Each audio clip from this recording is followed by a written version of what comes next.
किसका नीति, किसका राजनीति क्या है, जनता के सामने खुल के लोकसभा में चर्चा करेंगे। ये कानून पास करने के लिए हम तैयार है। ये महिला आरक्षण के मुखौटा बना के आप जो संविधान को बदलने का, आरक्षण हटाने का जो साजिश चल रहा है, इस देश के जनता का मुँह नहीं बैठने वाला है। और दक्षिण भारत उत्तर भारत के बीच में अंतर खड़ा करने के लिए, दीवार बनाने के लिए कोशिश मत करो। हम लोग इस देश में हिस्सेदार है, हम लोग इस देश का भागीदार है, हम लोग इस देश में रहने वाला है। इस देश तरक्की करने के लिए हम आपसे कोई कम नहीं है। राजनीति में पॉलिटिकल पावर आप होगा, मगर फाइनेंशियल पावर हमारे से मिल रहा है आपको। हम कोई कम नहीं है देशभक्ति में, कोई भी हमारे से ज्यादा भी नहीं है देशभक्ति में। हमारा मदद है, देश को बचाने का हमारी जिम्मेदारी है। आप ऐसा नहीं कर सकते। उत्तर दक्षिण भारत का जो अंतर फैला के, उत्तर दक्षिण भारत के बीच में दीवार खड़ा करा के आपके दल को जिताने के लिए कोशिश मत करो। कांग्रेस पार्टी के लिए, खासकर हमारे लिए, पहला देश, दूसरा जनता, तीसरा दल। मगर मोदी जी का राजनीति में पहला दल, दूसरा खुद का मामला, तीसरा देश। हमारे सोचधारा में अलग अलग है। कभी कभी भारतीय जनता पार्टी के नेता लोग कहते हैं भाई मोदी जी का पहला उनका है, बाद में दल है, उसके बाद देश है। वो उनका इरादा है, मैं कुछ नहीं कह सकता हूं। मगर हमारे लिए तो पहला देश है, दूसरा जनता है, तीसरा दल है। तो देश के लिए, जनता के लिए, महिला आरक्षण के लिए हम लोग मदद देंगे। हमारे तरफ से ब्लैंकेट ऑफर मोदी जी को हम दे रहा है। सोमवार के दिन, कल कह रहे थे अमित शाह जी ने 1 घंटा समय दो पूरा कानून बदल के संसद में रखने के लिए। 1 घंटा नहीं, 36 घंटा है, 40 घंटा है। अभी से अगर आप हिसाब किताब किए तो पूरा तैयार है।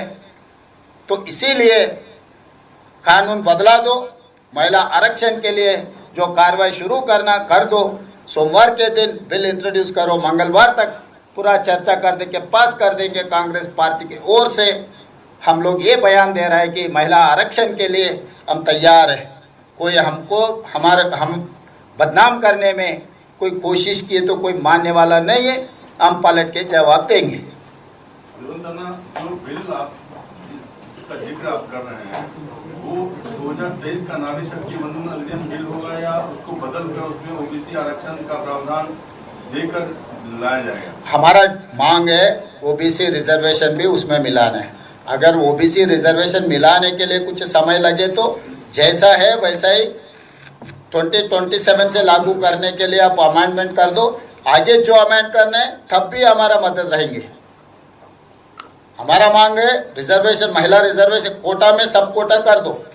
और कोटा में सब कोटा करने के लिए कुछ दिक्कत हो रही है, कुछ समय लग रहा है, तो पहला महिला आरक्षण लागू कर दो। आगे कोटा में सब कोटा बनाने के लिए जो कानून बनाना है बना दो। सवाल ये है कि जब ये कवायद चल रही थी महिला आरक्षण के मद्देनजर, उसी दौरान आपने दक्षिण भारत के जितने भी मुख्यमंत्री हैं सबको आपने चिट्ठी लिखी और बोला कि आइए एक साथ मिलकर इस लड़ाई को लड़ते हैं। सवाल मेरा ये है कि आपको समस्या डिलिमिटेशन से थी, महिला आरक्षण से नहीं थी। आपने पहले भी इसको साफ किया है।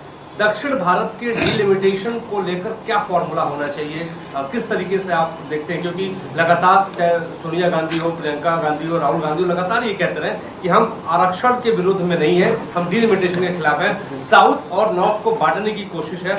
फॉर्मूला क्या है, किस तरीके से देखते हैं? मोदी जी का फार्मूला है प्रोरेटा, दक्षिण भारत के मुख्यमंत्रियों का फार्मूला है हाइब्रिड मॉडल।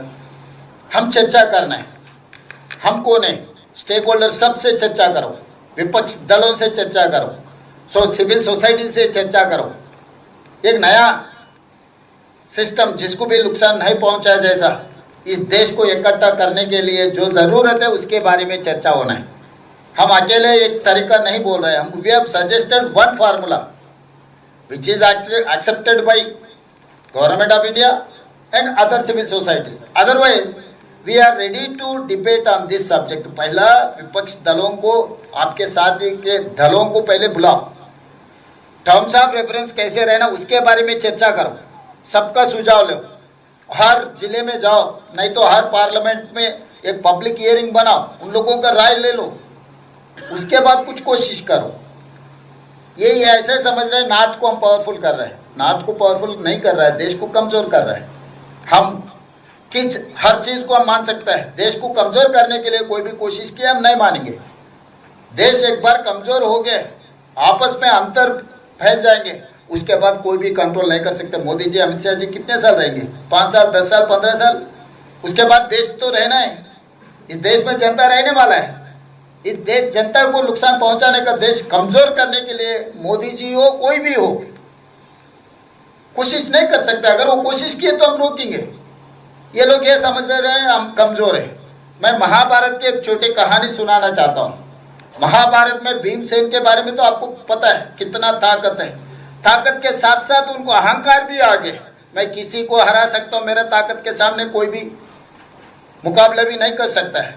जब हनुमान जी ने ये सोचा कि भाई इसको कुछ सबक सिखाना है, हनुमान जी आगे सड़क पे ऐसे हो गया, उनका पूंछ ऐसा डाल के वो सो गए बूढ़े बंदर जैसा। आगे भीमसेन ने सो बंदर को बोलिए कि भाई ये पूंछ हटा दो, भाई मैं बूढ़ा हो गया, मैं नहीं हटा सकता हूँ, आप ही हटाओ। पैर से कोशिश किया, एक पैर से नहीं हुआ, दूसरे पैर से कोशिश किया, नहीं हुआ, फिर हाथों से भी उठाने के लिए कोशिश किया, नहीं हुआ। तब भीमसेन को यह पता लग गया उनका अहंकार क्या है।